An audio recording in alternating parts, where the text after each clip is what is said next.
આજે તો સાતમ છે ને વીરુ, એટલે ઠંડુ જમવાનું.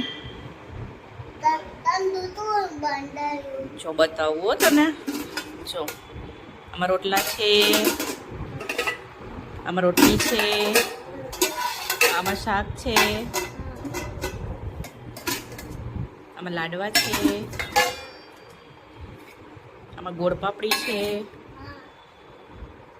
આમાં શ્રીખંડ છે, આમાં દહીં છે,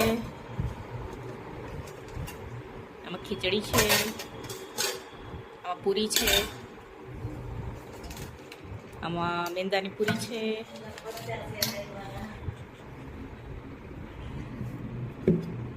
આમાં મેસૂબ છે,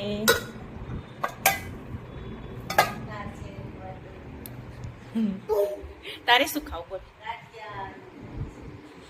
બોલ બોલ.